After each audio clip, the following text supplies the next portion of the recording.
Ce que le Seigneur m'a donné de méditer pour cette homélie, c'est de voir en Jésus Dieu qui est en sortie, comme le pape François aime souvent à le rappeler. Oui, Jésus s'est fait homme pour entrer dans le monde, c'est l'incarnation. Avec l'Eucharistie, dont nous célébrons donc l'institution ce soir, l'incarnation est menée comme vers un accomplissement. Dieu se fait nourriture et entre à l'intime de celui qui, intentionnellement, reçoit l'hostie ou le vin consacré sous forme de nourriture à manger. Pour celui qui ne peut pas avoir accès à l'Eucharistie, Dieu se lie tout aussi intimement à lui dans la mesure où il communie spirituellement, comme c'est le cas pour les confinés d'aujourd'hui, à condition évidemment de le vivre avec le sérieux de la foi. Par l'incarnation, Dieu se fait homme pour venir sanctifier l'humanité. Dans l'Eucharistie, Dieu entre dans l'intimité même de l'homme pour le diviniser. Qu'il est grand le mystère de la foi. Voilà qu'une créature consomme son créateur. Non en mettant la main sur lui, comme ce fut le cas au péché originel, où l'homme est venu saisir et manger ce qui ne lui était pas offert. Mais cette fois, c'est le Créateur qui invite et même commande de le manger lui-même.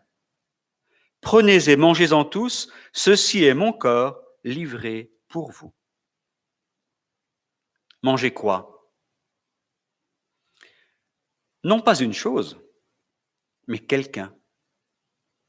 Le propre Fils de Dieu qui se donne en son corps et son âme. S'il se trouvait des anthropophages qui mangent de la chair humaine, donc, ils mangeraient de la matière, mais ils ne mangeraient pas une personne. Dieu, lui, se donne en nourriture tout entier, son âme et son corps. Il est le seul qui puisse donner le tout de son être en nourriture. De ce fait, comprenons que cette nourriture n'a rien de semblable. Elle est incomparable. Pas étonnant qu'elle ait un prodigieux effet chez ceux qui l'accueillent en tant que tel. Et donc, nous sommes invités, à chaque fois que nous communions, eh bien, à prendre conscience de ce que nous faisons. Ce n'est pas quelque chose, c'est quelqu'un, et nous ne pouvons pas connaître une telle expérience en dehors de la communion. C'est étonnant. L'homme est entré en rivalité avec Dieu en voulant manger un fruit qui ne lui était pas offert. L'homme voulait capter quelque chose de Dieu pour s'approprier Dieu lui-même et le chosifier. Or, pour le guérir, Dieu vient justement le rejoindre sur ce terrain de la nourriture. Ma vie, nul ne la prend, dira Jésus, c'est moi qui la donne, prenez et mangez-en tous. Et dans cette nourriture, nous recevons la personne même du Fils qui est vrai Dieu, vrai homme. Créés à l'image de Dieu, nous sommes des êtres de relation. Nous sommes faits pour recevoir et non pour prendre. Et ici, sans trop trahir saint Paul aux Corinthiens, j'ai envie de dire non pas « qu'as-tu que tu n'aies reçu ?» mais « qui es-tu » sans avoir reçu ta propre existence. Tu veux être? Tu veux devenir? Alors, reçois celui qui est celui qui se donne, celui qui te permettra de devenir. Dieu se donne donc à recevoir comme un fruit mûr qui tombe pour s'offrir. La croix est bel et bien l'arbre dont tombe le vrai fruit, Jésus. Il est toujours interdit de se l'approprier, mais pas de le recevoir. Tout au contraire, c'est un ordre. Jésus se donne. Il tombe pour être enseveli en nous, germer et nous emporter dès maintenant dans sa résurrection, laquelle est déjà présente, quoique pas totalement, puisque cela sera en dehors du monde pour la perfection et la plénitude.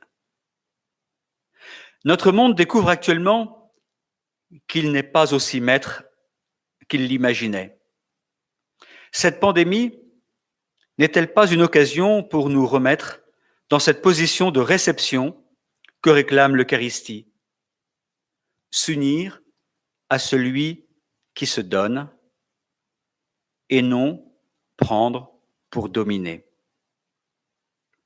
C'est dans cette intimité qu'est révélée notre véritable identité. Tu es mon enfant bien-aimé. On ne se fabrique pas, on se reçoit. On autorise Dieu à nous façonner, ou bien, malgré lui, il nous laisse nous façonner en disant, comme des petits qui veulent grandir, moi tout seul, moi d'abord. Et c'est notre perte. L'image que Jésus donne au cœur de l'institution de l'Eucharistie, c'est le lavement des pieds, le don à l'autre. Du don jaillit la vie. Si le grain de blé tombé en terre ne meurt pas, il reste seul. Nous recevons celui qui se donne pour pouvoir nous donner à notre tour et être la vie. Mais nous nous donnons à l'intérieur même du don de Jésus. Nous sommes membres du corps du Christ.